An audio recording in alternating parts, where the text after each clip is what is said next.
Hello, everyone. How are you? Here to tell you about what happened on Lone Grizzly Mountain Season 8, Episode 5. 5 contestants were shown this week. Bicko didn't show much about him, just like a couple clips. He's just been relaxing at the shelter, taking it easy, living off of plants, some branches, some leaves, eating that stuff. But it started to get to him. Like he said, it's 21 days in, and he's starting to get hungry. He needs, like, meat and that. He's had no luck fishing. He's given up on fishing in that area. So he's going to go game hunting. But he said, I'm just going to still take it easy for the rest of the day. And some bear cubs came to his camp area. He easily scared them away. But he said the mama bears got to be close, and the bear cubs was around. Showed Nate. He's just relaxing, taking it easy, playing with his mustache, playing with his beard, just having fun, relaxing. He decided that he's had enough sleeping, nothing but branches from spruce trees, and he needs a better bed. So he found 4 feet of rope he found on the beach, folks. And he cut that up into tiny strips, and he took 2 logs, branches, and he tied them together. He said it don't look pretty, and it didn't. But he slept on it. He said it feels amazing, perfect. So he said I would do him for the rest of this 30 days. But he's also starting to realize now he don't know how many people's left. He said it might go past 30 days, so he's gonna have to start preparing to stay there longer than the 30-day time period.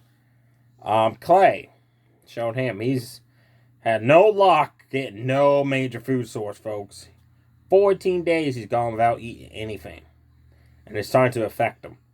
So he said that's it. He tried fishing one more time. He had a homemade fishing rod. He had a homemade fishing net.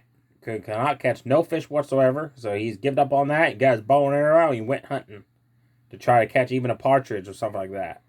And he came across some fresh bear droppings and some fresh deer droppings too. He stepped on the deer droppings and he picked up some deer poop and he tested how fresh it was with his fingers, and he said it's pretty fresh.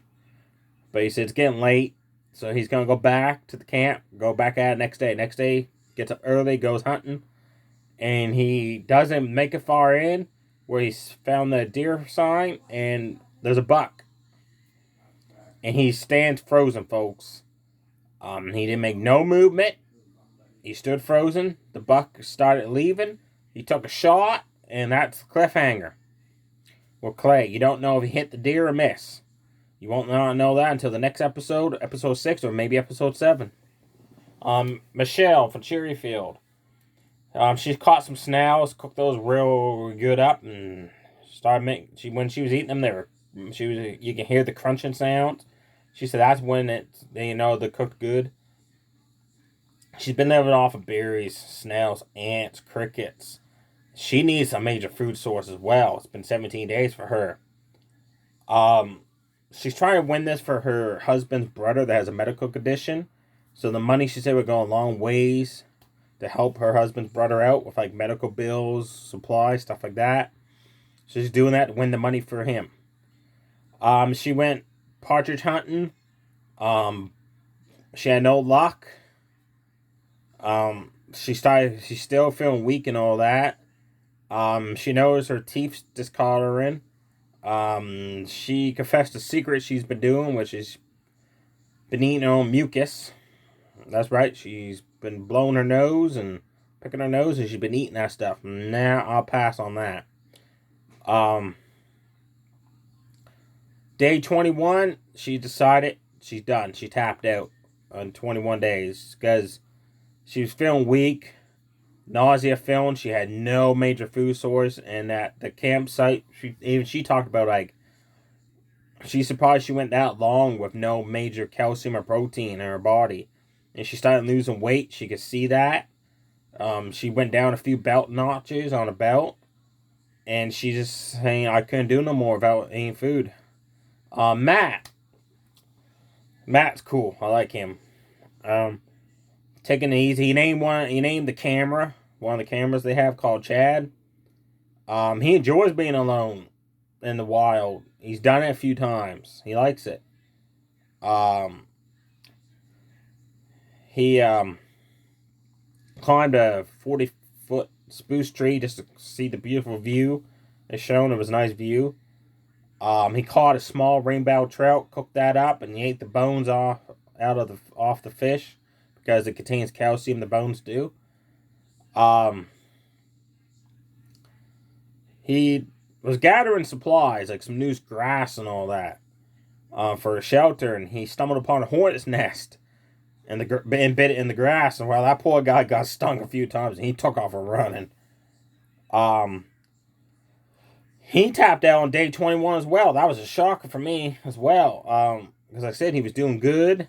But he said he missed his wife and family. And he said, like, every day, like he said, I like being alone. He said, but I never lived in the wild for longer than a week at a time. He's never gone past 7 days in the wild living on his own. So to him, 21 days is an accomplishment to him. He feels that he let his family down for tapping out at 21 days, but he said, I miss him so much. And he said, I could be at the campsite, get wood, putting in the fire and make a campfire, playing, relaxing, tying some stuff up to go try to catch a fish. He said his mind kept going back to what his wife is doing at home, how much he misses not being there with her. And he said, you don't know how much time you have left in this world to spend with your loved ones, so he wanted to go back with his wife and family. I understand that. So it was a double elimination week. 2 went home. Osho, I forgot to mention this. Michelle, she went to check her fish trap, and some animal had dug it out of the water, fished it out of the water, and took whatever was inside, if there was anything. Like I said, I don't know if there's any fish in there, but if there was, whatever animal took the trap, took whatever's inside. So now down, folks, to the final 6 people left. You got Clay. We don't know. He might have shot a major deer if he did. He said it was a good sized buck. He's seen. If it did, he's got some food source for a while. Coder, he's still in it. Rose is still in it. Nate, he's still doing good. He's had no trouble so far. Becco, he's 50-50. Like he said, he's got to go hunting soon, or he might even be having to tap out. And Teresa, she's 50-50 as well. She's having no luck. And Rose, it showed her next episode, Rose, like she said, her campsite where she camped out at, bears are still showing up there at night, which is freaking her out. So maybe she'll tap out because of all the bears on her camp. Stay safe, everybody. Let me know below what you think of Alone, Grizzly Mountain so far if you're watching it. Who you think's going to win the competition with the final 6 that's shown there. If you're watching the show, I'm going to go with Nate. Or possibly Clay if he got the deer. Stay safe, everybody. Too sweet. Bye.